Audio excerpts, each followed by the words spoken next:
Well, good afternoon. Welcome back to AVX Live. This is episode 63.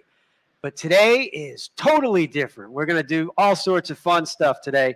I'm Joe Gilderson, president of Corporate Audiovisual Services. Normally, I am joined by my co-host, Mr. Ryan Finch. However, Mr. Finch is enjoying a vacation with his beautiful bride, Dana, down in the beaches of Florida. So we hope they're having a great time and they're enjoying their well-deserved trip. However, today's episode is entirely different. Just like you can see, the backdrop is different. Today, we are live at our 9th annual Pirate University training session. And in this particular case, we have a live audience in person. Audience, can we hear something, please? That was pretty good, right? And we didn't even hold up the applause sign. But we have a live audience in person. We have our normal audiences live on Facebook, LinkedIn, and YouTube. And we have an additional platform today, which is Hopin, because we're actually streaming the entire training session to Hopin, which is an interactive event platform. So right now, it's going everywhere. And so what we are looking for is your participation, because this is really a community type of event today. And so we're going to go about it a little bit differently. You can see I'm actually joined on stage by one Jim Marlowe. Hi, everyone. But before we get into all those little details, let me just remind you, now I do have a few extra things to do today, so give me a little bit of leeway in case I mess them up. But remember, you can find us on Facebook, LinkedIn, and YouTube. We are live every Wednesday at 1 p.m. We want you to hit the like and subscribe button because that's what you got to do, right? Smash that button. Smash that button. That's why he's here. He's Ed McMahon. I mean, you need Ed McMahon. Yes. After the show, there might be some little shark bites. Thank you, Andrew, over on Instagram and Facebook. But more importantly, we want you to drop us a comment, be a part of the show. And if you do, we have some T-shirts from Pirate University going out to some of our people who drop comments. So drop some comments. We'll say the first 5 that drop a comment, you get a T-shirt. Send them in. Let's hear what you got to say for yourself. Jim, you think we should? Marissa doesn't count. No. She doesn't count. I know. She can't write it.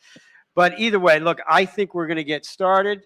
And yes, I mean, she can't get a shirt, can she? I mean, I don't know.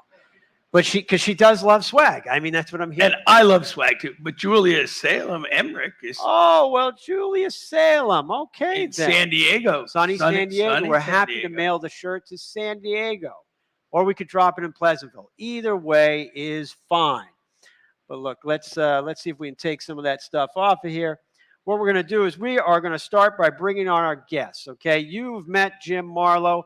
Jim is currently retired, so I don't really know what he's doing here. I don't either. I think he thought it was Denny's and there was like a special or something at lunch. But 4:30 blue plate special. But either way, Jim ran our operations team for probably 10 years or so, and he has come back to help us out in this particular discussion, and I think that's going to be really helpful. We are also going to bring in 2 remote guests. So we are going to start with my friend who's down in Florida. So I want to introduce Omar Colombe, head of AV Educate, training director at Evolve Technology, and a consummate professional. Omar, how we doing, my friend? I'm doing great. How you guys doing over there? I'm sad we're not at Denny's though. I would have been there. I would have been eating pancakes with you, man, all the way. Yeah, I like the breakfast special, You and me both. I'm all about breakfast. Well, listen, we couldn't just bring on Omar. I mean, we also needed the big game. We need to bring on big game Ray Ovetsky, technical director, project manager, founding partner at E1 Productions. Ray is not only a great guy, but a tremendous musician. Let's welcome Ray Ovetsky. Wow. Thank you so much. An honor and a privilege, really, truly. Thank you so much. And so we have 2 people live. We have 2 people remote. One's in Florida. One is in the astoundingly beautiful Astoria, Queens. So Yes, we're really Queens. covering everything today. But listen, our topic today is somewhat unusual. right? A production company usually isn't going to address how to be better at something for other production companies. But the reality is the last couple of years have changed a lot of our industry. And so it only makes sense if we're doing training that we help you in every regards. And so it was actually Omar's idea, Omar, great thought, on the topic to be how to excel at being a freelancer. So that's what we're going to cover today. But before we get into some details, let's see if these guys are actually qualified to have this discussion. Ray, I'm going to start with you. Ray, what would make you qualified in 1 minute or less to have this discussion? Well, I started as a freelancer, and for the most part, I still am a freelancer. So I think for the past, I don't mind giving away my age. Let's see, I started at 20 years of age, and I'm at the beautiful, ripe age of 66 now. So that tells you that I've been doing freelance work basically for 46 years. You're just So a kid. there's quite a bit that I can look back at and, just say it's been the best to be part of this industry. I'm still engaged, still love doing it. And hey, that's why I'm here. Excellent. You seem qualified. You can stay. All right. Okay, thank you. Next. Jim Marlowe, let's go to you. Why are you qualified? And now 1 minute or less. I'm giving you a timer. Right, I understand that. Well, basically, I've been working in the audiovisual, television, and video industry for as long as Ray has, and have worked for many of the big companies that have either dominated the AV industry at one time or currently do, and have continued to work both as a staff member and a freelancer throughout the years. Okay. All right. Do it, guys. Yay, nay? What do we think? All right. You're in. You're in. All right, Omar, we're coming to you. How are you qualified to have this discussion? Well, I feel like I got to go back here and bring some street cred here because I'm with some of the OGs. So I am second generation AV. So my father has an AV company. That's how I got in. Oh, yeah. And then I also teach from the stagehand level to the engineer level how to stay in the industry, do that, and propel that. And I also help other people as well to kind of propel that knowledge and skill sets for stagehand engineers. And I've done talks like this similar in the past, which I hope has helped people. And I assume it has because they keep coming back and asking me for stuff. Okay, so would you say that you were a mentor? I would say I'm a mentor to some, yeah. I love that. Wow. All right. All right. Omar can stay then, right? I mean, he seems like he's qualified to me. Okay. All right. So listen, Omar, how did you get into this? You said second generation. How did you get into this? Yeah, so my dad owns an AV company down in South Florida called Media Stage. So I kind of grew up in the industry. My brother does cinematography down in Puerto Rico with the Union. I have an uncle in Vegas who does lighting lighting and power. And then I have another uncle here in South Florida as well who does lighting as well. So I kind of grew up in the environment, saw it all the time. In high school, did the same theater, did production, stayed in it, did, short stint in the military to serve my country, and then came back into the family business and been doing it for the last 13, 14 years now. Wow. There you go. There you go. That's a hell of an AV history right there. I mean, that's the tree, right? The AV tree. Yeah. Yes, absolutely. And I had a call. I can make a call to people when I was struggling when I started out. So that was a huge advantage. Yeah, well, that's it, right? And that's what we're trying to do is we're trying to help people learn how to get better at this. Jim, how long did you actually freelance, and how long before you got good at it? I guess. Well, for me, it was an interesting path because I would work as a staff for a company for many years. Then I would find myself back in the job market, been given opportunities to be freelancer. And I would do that until someone else hired me as a staff position for years and then continue in this cycle throughout the years. In between 2000 and 2002, I actually ended up doing a lot of freelance at a really high level. And for Microsoft and for television and for, Discovery Channel and and at that point I'd known, then I could tell that my chops were like at the level they needed to be. Okay. So, but it took a number of years. Oh yeah. And it sounded like you chose a path. For the most part, I was always a staff person, but like I said, working freelance becomes an option as you go along and you find yourself suddenly needing to work. The option is work or work as a freelancer. Obviously you'll take the work. Yeah, of course. And so on the video side, I'm guessing. Video, when I was working at Staging Techniques, again, as I told the people earlier, you find a niche and you evolve to it. They had a video department, but nobody ran the video department. And I offered to do that. And at some point, they decided that that was a good idea. And that's how I got started in video. Makes sense. Hey, Ray, how about you? How'd you get started? Well, I was always a musician and a player. I just had a passion for just kind of noodling with electronics a little bit, and took my fair share of shocks and learned about capacitors at a very early age. My dad worked at Grumman Aerospace, and he said, "Hey, Ray, you know, we have a program here for employees and family members. Would you like to maybe learn some electronics?" And I did, and I really enjoyed it because it really gave me and opened up my eyes to, besides playing music, just really understanding how music electronically was made, and the amplifiers and all the great things we were doing back then really came into focus and sense. So it was passion. So I would say for many of you out there, you know, you build off a passion. You love something, you want to know something about it, and you delve into it, and you want to know more, and you want to be fed. And so you pursue that. And so for me, Grumman Aerospace Electronics, in 9 months, taught me everything that was equivalent of an associate's degree. I ended up working for Harman Kardon as a bench tech, and then pursued music. Got a job at arguably one of the biggest music stores on the East Coast called EU Wurlitzer up in Boston while I was going to Berkeley. And from there, I launched my career going on the road with many big touring bands. So it sounds like really sound was kind of your way in. Passion. I just love music. I love playing, but I like the gear. I like the aspect of, you know, customizing gear was a really big thing back then. It still is, by the way, you know. So how do you customize pedal boards? How do you make the Marshalls jump channels so that you can have over distortion? How do you get crown amplifiers to take a send from this side of the stage to the next side? I had a wonderful mentor, by the way. I think mentoring is really key. Yes. My mentor was an incredible technician named Dave Raudebush, who ended up working for DBX and Harman. And Dave just configured all this custom gear that we made for Parliament, Funkadelic, Aerosmith, Boston, and a whole bunch of groups that were just really wanted to push the limits of what they were doing on the stage in order for it to sound like the record and to be durable and to last and to really have a, you know, a very good performance on stage while they toured. Cool. Wow, that's pretty awesome. You know, we try to tell everybody it's not all D. Snyder events, but I mean, but it is pretty cool when they come along, though, you know, because it's always inevitably someone's first event that they get to work like the coolest event.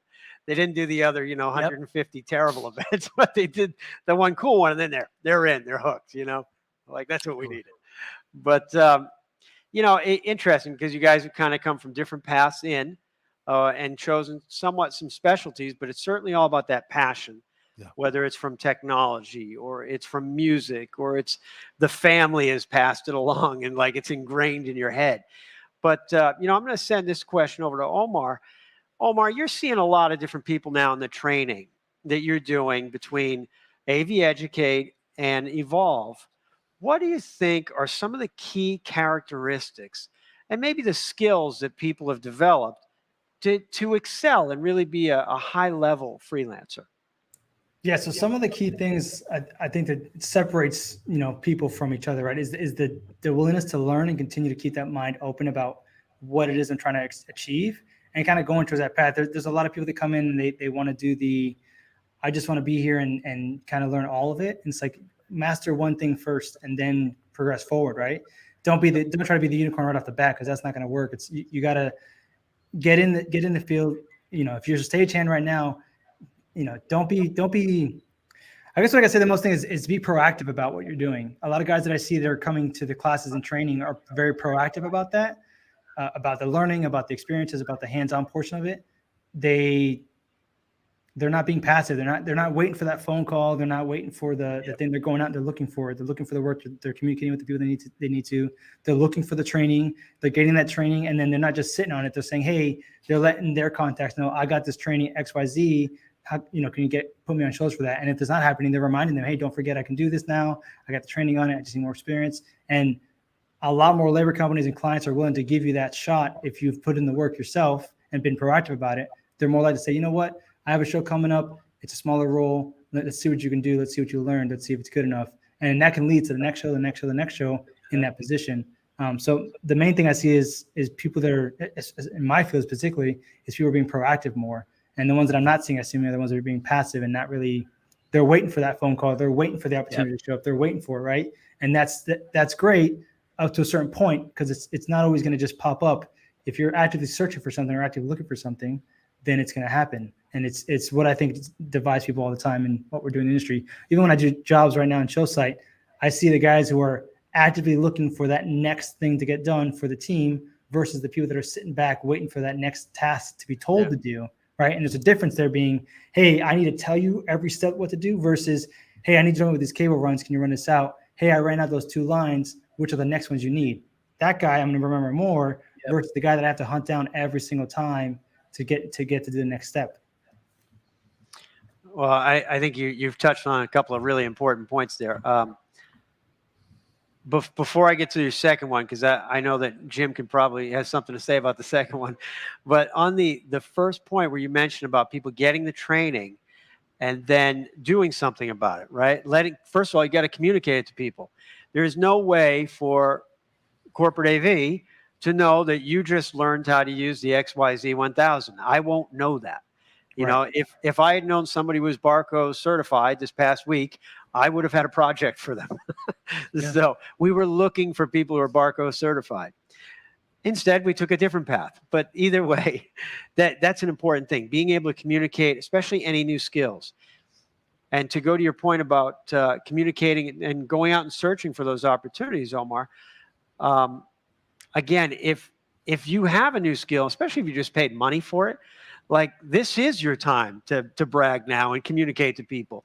And you let them know right away, you are going to get work, guaranteed, if you communicate and you're the one reaching out. Yep. So that's just my 2 cents. Now, I bet you got something to say about the second point specifically.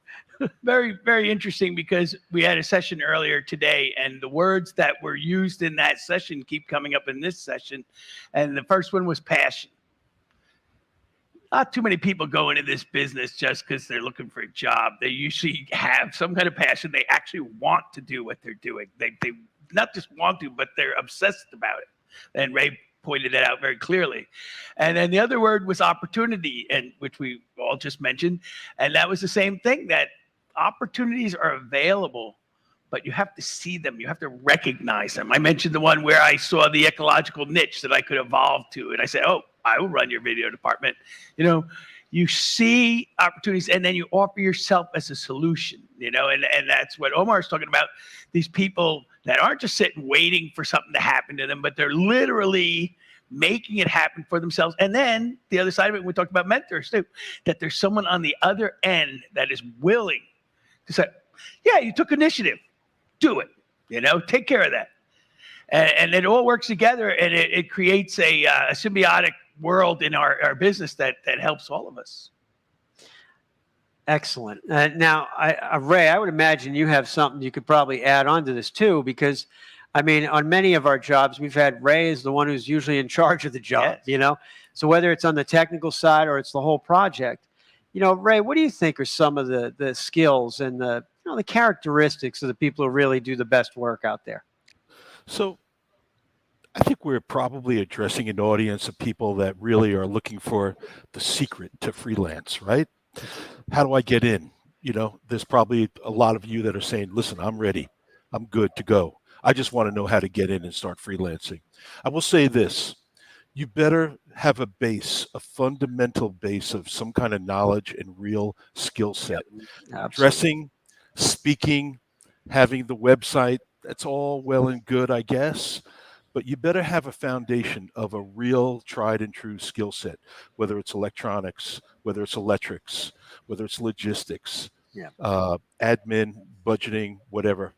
Many times as freelancers, we've pulled together and honed a whole bunch of different skill sets, but there's always been a base that I could rely on.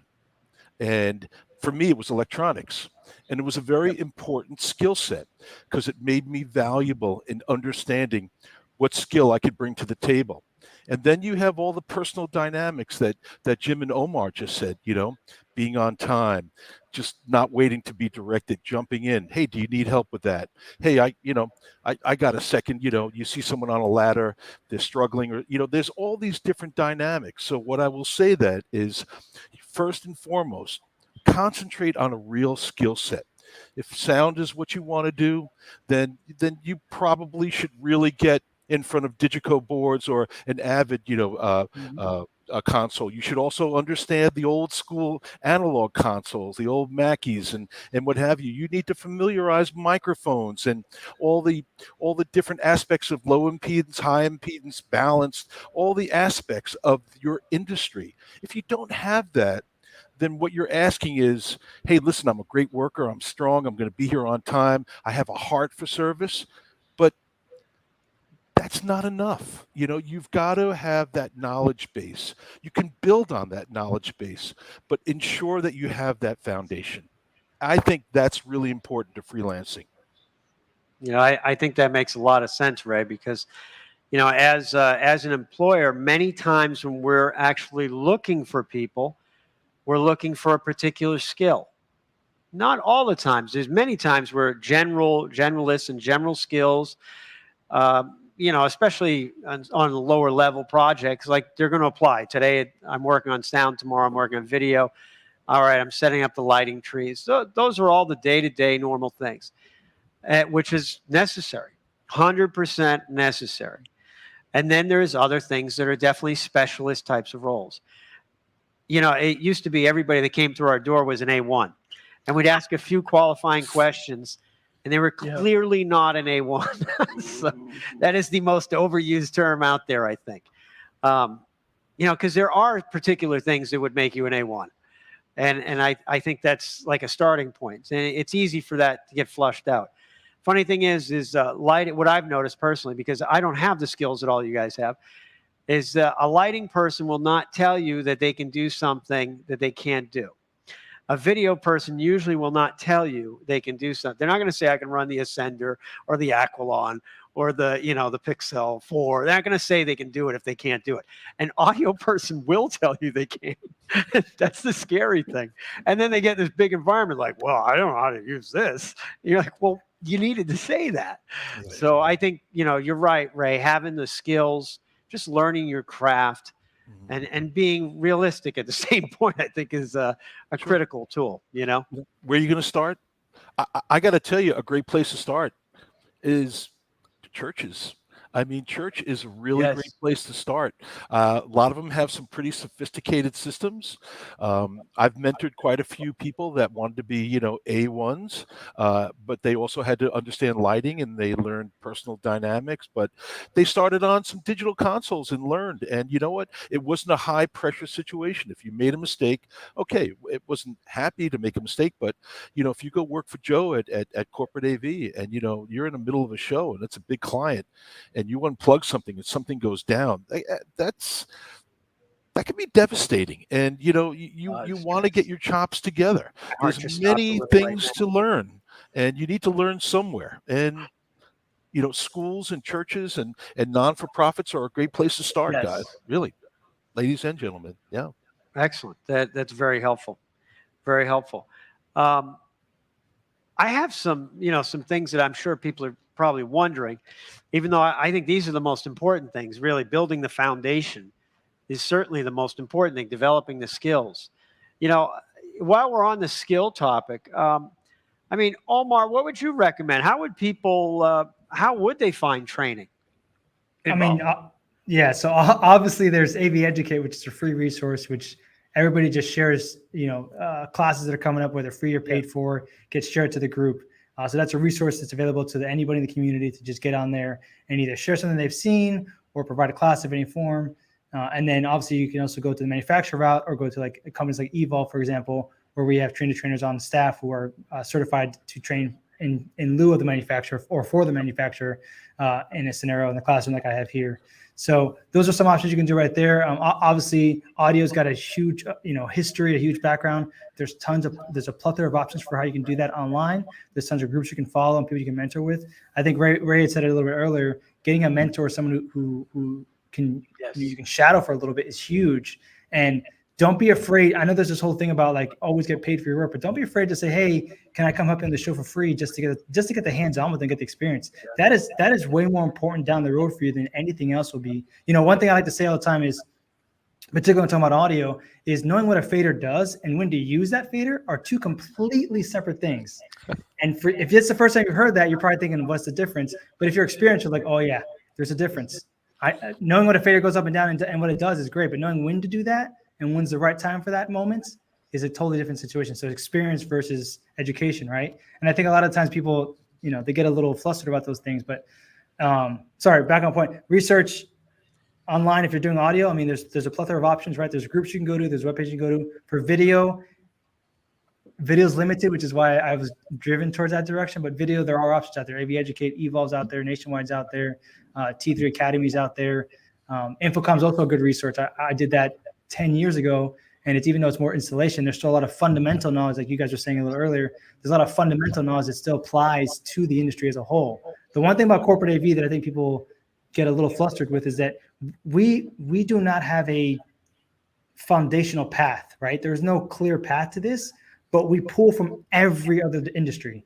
If you want to do video, we pull from theater, we pull from cinema, we pull from the rental staging, right? You want to do audio, you guys pull from live events, from touring, from installations. You guys pull gear from all, and it's all used in different manners, but we use it from everywhere. I mean, video, a bunch of stuff that we use now could be broadcast. There's very few products, right, like Analog Way and Barco, that are very specific to our industry, right? Blackmagic Design, very specific to our industry. But there's a lot of other products we use, like the Tetronic behind me here. That's used all the time. Is it specific to corporate AV? No. But it's specific for installations and for broadcast and for cinema, because it needs to get used to get those accurate images. So don't feel afraid to learn things outside of what you think needs to be learned at, because that will cross over and it will be part of what we're doing. Like you were saying earlier, get a skill set that's foundational on something, because you can just build on that from there and keep going forward. Don't be afraid. And one thing I just want to mention real quick that we're not saying yet that I think is also a key, more so than just the technical skills. Don't be afraid to be that breakout guy. Breakouts are chaotic. You're a one-man band. You're doing a lot of things on your own, and you're dealing with the client. And if you can master managing your time in the chaos on the soft skills, not just the hard skills of the technical side, which everybody loves to learn about stuff, and obviously what I teach the most of, but on the soft skill sides, if you can manage that room, because the client's not going to talk about, hey, he messed this up, he messed up. They're always going to talk about that. That's irrelevant. What they're going to talk about is, hey, I went into this room and Omar was just super polite. We had a bunch of problems, but he solved it. He did a great job. They're going to report that back to the owners and to the labor companies. They always report those types of things. Not so much the technical stuff. They can get past it if you're a good person and you're hospitable. But if you're just not a good person, you're just rude and irrelevant, it becomes, hey, all this was wrong, and that guy was rude to me, or he disrespected me, or XYZ. Yes. That information always gets back more than anything else. I could tell you a ton of times where I was in leadership role and someone was running a breakout room, and they said, hey, we had some problems, not a big deal. Omar solved it. He was very good at what he did. We just had a couple of problems. It downplays it because you're a good communicator. You're hospitable. And a lot of times we forget in what we do, we are not just technicians, but we're also in the hospitality industry, and people are expecting a higher level of from us as far as communication goes. And sometimes we fail that because we get so stuck on the nitty gritty of the technical side, we fail to just be good on the personable side. And I think, I saw you guys shaking your heads. That is the number one thing that'll come back constantly. You can have things go wrong, but if your technicians are good people, they will downplay that. Hey, we had a couple problems, but you guys were good. Versus, hey, we had a couple problems, which probably weren't a big deal, but that crew was a complete, because of XYZ reasons. I don't want to see that here again. Yeah, that's that we talk about that all the time here, Omar, because in reality, most of our projects are somewhat repeatable types of events, and they're fairly similar in their design. They're fairly similar with the technology. The difference being that it's always about how the people on site communicate with the client. They're usually in very close contact. And that relationship, I mean, usually the client is very stressed. That's what I've seen, is that when they're on site, they're a little high strung. Okay, it's their biggest event, it's their biggest moment, and they're at a 12. So they are counting on all of us just to dial them down and smile a little and just say, hey, no, we got the technical part covered. We were working on this thing, but we got it covered. We seem to be going the right direction. So if you need something, come on back. We're right here. Because they're just looking for support. And if they know that you got your part covered, they kind of, lighten up. And then they start to smile. And then they start to laugh. And then your day is better on top of that, because now they're less tense. But what you said is right on point. We are in the service business 100%. And yes, we achieved that through technology. Yes. We are definitively in the service business, no question. When we were just talking about places you could get training, we had Barry Grossman chime in. He said, there's also the City University of New York, College of Technology. Barry is an excellent engineer and has been for years. And he had more comments. He seems to agree with the soft skills, because that is very important, especially as you go further along in your education and in your skills. That becomes sometimes the bigger thing. So I think, Barry, you got a great point there. Great point. But I have some other. Do you guys have, Ray, do you have any other suggestions on where people might be able to find training before we move on to something else? Listen, it's a self-motivating proposal. Okay, if you really want to do this, you're going to scour all the resources. You're going to check manufacturers out. You're going to find seminars, even like right now, what we're doing. Is it hidden? No, but you got to work a little bit. You got to go out and find out where you're going to go and get that training specifically. Listen, the biggest one I always get is I want to go out, and I want to go out with bands on the road. How do I go on the road as an audio tech? And for the most part, it's that's an A game kind of position. Now, yeah, sure, there's you want to call them A3s, A4s, where you're just going to hump and you're going to do cable and you're going to, follow direction. And there are those jobs, and that's a great place to start, but they're far and few. Like I said, where you're going to find manufacturers, I think, studying, just really knowing, even places like Guitar Center, for that matter of fact, you can start there and work in the pro audio department. They have fantastic training, believe it or not, at Guitar Center. I'm not ashamed to say that I did a small stint at Guitar Center. I enjoyed it, and I actually learned quite a bit. Learned all about. They had a great program that really trained you on everything. For example, on the history of Fender guitars, Gibson guitars, amplifiers. I mean, there was a lot of things that I said, oh, gee, I really didn't know that. That's really great. Pro audio, same thing, lighting as well. So there's places to start, folks. There really are. You've got to be willing to scour and find out what's going to work best for you. Very well said. Very well said, guys. Well, hopefully this gives you some different places, to think about, because that's what this is all. It's all about getting better, and improving. And part of the reason we do like a bigger setup for this is because you have to actually do it. Right, that's the best way to learn, is you got to get your hands on stuff, and you have to actually do the work. Yeah, and then it starts to sink in a little bit more, and you get a feel for things. All right, I got a couple of different questions for you guys.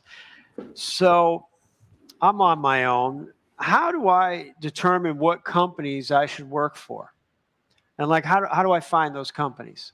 And Jim, I'm going to start with you on this one. All right. I do want to, as I'm going into this conversation, I want to mention something I've been thinking about once I realized we were going to do this today. And that is that as a freelancer, you have to represent different companies on different days, right? So you're a corporate AV guy one day and you're working for somebody else the next day. And every day you still have to be that guy for that group, So in regards to finding places to work, obviously, one, and we were talking about this before, research. So you go online, you go on LinkedIn. I think LinkedIn is like the bomb at this point. And, we're talking about training. You can also find training on LinkedIn. Can't say bomb. Who can't say bomb, apparently. Okay. Oh, right. So it's the goods. Can I say that? Yeah. It's okay. That's okay. So the you find out names of companies and people who work in the business. Now, that's one of the ways is obviously by working in the business. You're on a gig, you talk to these people that you're working with. So who else do you work with? And if they're nice, they'll tell you. If they're real secretive, maybe they won't tell you. And then, you start calling all those people. Some people will give you leads. Like you say, hey, call so-and-so, call Bob, call Will Austin, or call Sherelle, and that's the best way in is finding out names of the people who are actually doing the hiring. If you could do that, for corporate type AV companies, obviously for working for industry companies, that's harder, and it's harder even for us to find sales with, companies and businesses and stuff like that. But if you're just looking for other AV companies and video companies, television companies, or whatever, then like I said, one, do research, and two, when you do get gigs, start asking around and see if people can put you in touch with the person. Usually people will be very helpful. It gets back, we're talking about mentoring, same idea. People want to help. Most people want to help. So say, hey, who do you know over there? Oh, call, Sherelle. Sherelle's the person that's doing, the hiring at this point. Oh, do you have a number for it? Usually they'll give you the number. So that way you can put together a bunch of possibilities, and then it's just going on a job, first time, and they're going to say, hey, I need you at 6:30 in the morning tomorrow morning. And if you're not booked, you should say yes. Like, okay, yeah, I'll be there. And then you have to go and do a good job. They say 90% is showing up, but it's showing up. And then, as Ray said, having some kind of skills and technical expertise once you get there, doing a good job, but not just doing a good job, but showing people that you know something. I think that's well said. Omar, anything you want to add on to that? Yeah. As far as how you would find or who determine who you want to work with? Yeah. So, I mean, what I wanted to add is really, not to call people out, but drop some of that ego everybody has going on this, pre-pandemic going on forward, is that drop some of that ego, because take the labor gig, take that gig. That's the easiest way to get something money-wise, right? To get paid for something and to meet new clients, meet new people. And don't just go to the job site, keep your head down and do the job. Go to the job site, do your job, talk to people that are there, talk to the crews, talk to the client, talk to the leads, see who you can befriend a little bit. That way you can get more work from those contacts. Like you're saying earlier, do a good job so that you are recognized for what you're doing, right? Put in the effort, put in the work, but also do that labor stuff. I did labor for years before I went, and had what I felt was the chops, right? I did, a backstory here real quick, Media Stage for 6 years. I started off in the carpeting department, became lead video engineer, then went freelancing without using my reputation for anything, just freelance as myself. I did that for a while. And it took me about 6 to 8 months. Obviously, I was already a V1, but I started at the bottom, pushing cases again, just so I could meet more clients, new clients. And then people started to see what I was. They saw my skill set. And like you guys were saying earlier, they started to say, hey, you actually know a lot about video. Why don't you do this? And I was like, well, I'm hired by XYZ. It's not really what I'm doing today. Oh, here's my contact. Give me a call. I'll get you some work. Cool. 7 months later, I started doing only V1 work because I met all these new clients. So I was an in-house guy for 6 years to now, within less than a year of me literally taking all kinds of jobs in different positions because I was a competent L2, A2, V2, and people seeing my skill set and me seeing when I'm talking to them saying, hey, I know about this, I can help with this, I can do this, I can get that done. And then they're saying, hey, you know what you're talking about. But again, I put in that legwork for almost a year and hit the ground doing the grunt work as much as I could so I could meet new people. And I talked and I socialized and I got contacts and I followed up. Right. Again, proactively, I followed up with those people. Yeah. So if you want to do that, and if you want to work, for example, for touring, get with Rhino, get with Black Magic. I mean, get in that position where you're on that roster to get into those buildings at the time when they're doing those shows. Get in the roster, get to meet those people, get to meet the guys that are doing the touring, see who they're working for. Reach out after. Hey, you work for this company? Oh, let me make a note of that. I'll reach out afterwards. Right. No one's gonna know who you are unless you're there trying to make yourself known. You can't just ask random people and expect for results, especially if you're asking the guy who's also doing the same position you're doing. He's in the same boat you're in. You need to keep pushing past that. It sounds like it always comes back to communicating and being proactive about your career. We did have someone via LinkedIn. Unfortunately, I don't have your name right here, but they said go check out AES. Okay, that's going to be at Jacob Javits this fall. There's courses, meet other people. If that's the path you're trying to go, that's another great suggestion. Thank you. But that's part of it. We're trying to give you the places to look, the skills that you're going to need. All right.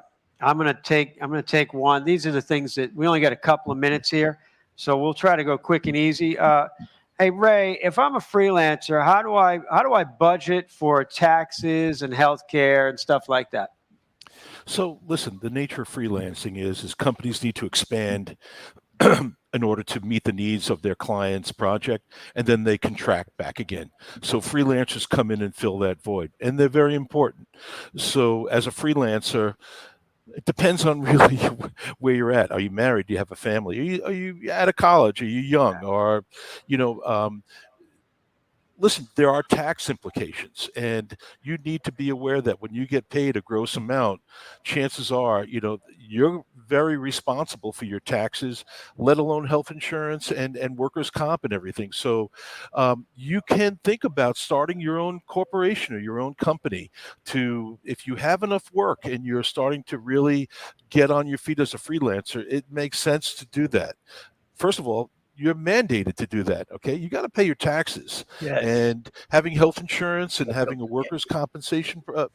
Listen, in every industry that's physical, and our industry is very physical, you can get hurt, and no one thinks about it. But, in general, you've got to be covered. As a matter of fact, I don't get to freelance for companies unless I can prove that I have a workers' compensation policy, a general liability and umbrella, and so on and so forth. And that makes me very hireable, by the way. Okay. And I do a lot of freelance for a lot of companies, NCAA, MKTG, Momentum, all those companies, they have an HR department. And, if you don't have that, then they have to say, well, then we have to hire this as a 1099 employee and be responsible for taking taxes out. And sometimes for a lot of liability and exposure reasons, they don't want to do that. Other cases they will, especially if you're on a labor force and you're doing stagehand work, and they're used to that. They have those policies in place. So there's a balance. Much to what Omar said, if you're going to represent yourself and kind of be like a hired gun, so to speak, having those things in place are important. So you want to look at that. There's an accountant, friend of the family, a family friend, a parent, or whatever. Depending on what freelance job you have, it could be a big priority to have that in place. Excellent. Well, see, that's a good point. See, that's part of why, if you guys notice as you work with us, most of the people that work with us, we don't really call it freelance. We call it part-time, because you're on a part-time payroll, mainly because you don't have those things he was talking about, insurances. The workers' comp in New York is the huge thing. Yep. So you can't be an independent contractor without workers' comp. It's different in each state, but in the end, it's where you work. And so here, if you work in New York, you need to have workers' comp. Somebody must pay it, and they'll have everybody pay it if they could. But either way, it's the people who are technically for us as independent contractors do have those things, just like Ray was saying. And there are advantages and disadvantages to every situation. But I encourage everybody, send some notes out, communicate, ask other people. We're talking about mentorship. Ask other people who've been doing this for a while if you get some questions, because a lot of people are very, willing to help. And I think in the beginning stages, I think these are some of the things you figure out. But I think we've really hit our normal time. But I want to see if there's any actual questions from the audience for Omar or Ray or Jim. So first of all, let's look at our in-house audience. Any questions here? Anything you want to put out to these guys? Okay, I don't see any hands. So Alexa, do we have anybody on the Hoppin side? Okay, people like your advice, gentlemen. I mean, I don't know why, but they do. I guess because we've determined that you're qualified. I guess that's a big part of it. That's it. Well, then I won't ask the last question. I was going to say, how do you determine your rate? But nobody's got any questions, so there's no reason to even cover that. They don't need their rate. What do they need that for? I mean, I don't know. The market determines that. I mean, you'll find out. The market does determine that. They determine what we can do too. So it is the same on every side. But I mean, on the AV Educate side, I would imagine there's a lot of people that communicate and go back and forth online. Omar, is that they probably have their own little circles where they're having that discussion?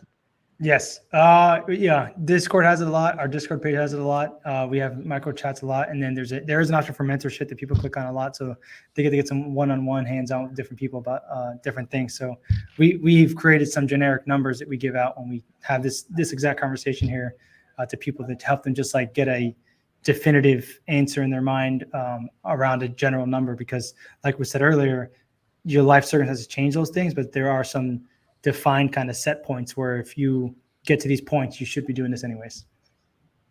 Yeah, I think that's it. So look, I encourage everyone to ask different questions and reach out to, any of our guests here. They're all willing to help, and that's why they're on this show today. And of course, you have everybody else here today. Communicate. Part of this is connecting and learning from others. For your younger guys, it's trying to find out what skills you need first.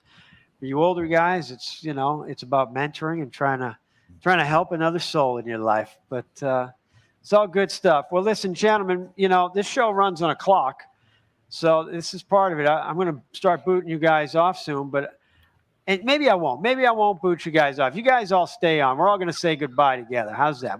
I don't let Ryan do this because it goes right to his head. We try to boot him off immediately, but he's got all the controls, so I usually can't. But listen, just a couple of recaps. Okay, we are on Facebook, LinkedIn, YouTube. You can find us every Wednesday at 1 p.m. here at AVX Live. We always encourage you to drop a comment, be a part of the show. I know I'm sending a shirt out to Julia Emmerich out there in sunny San Diego right now. And smash the button. Man, he's good. He's good. This guy's got it. Ed McMahon, you're good. You're good. Yes. Well, listen, gentlemen, now's your time to say your goodbyes. All right. I will say it's great to have a mentor, and it's great to be a mentor. Wow. Well said. Well said. Ray, any parting words? Yeah, make sure you show up with your Leatherman, a flashlight, and some gloves. Exactly. Excellent advice. Omar. Yeah, as you guys can see here, the generation above us right now that kind of made this industry is getting older. They're retiring. They're getting out. They're looking to mentor somebody to take their places. So be in the watch out for those guys because they're out there. You get them over here giving back to the community right now. You're living proof of that. So anybody who's young and interested and hungry for this industry, these guys they're getting older. They want to pass that knowledge along. They don't want it to disappear. They're looking for people to mentor. So be that person. Be that guy. Be on the lookout. Excellent. Really well said. Hey, thank you guys for all of your help today in training everyone.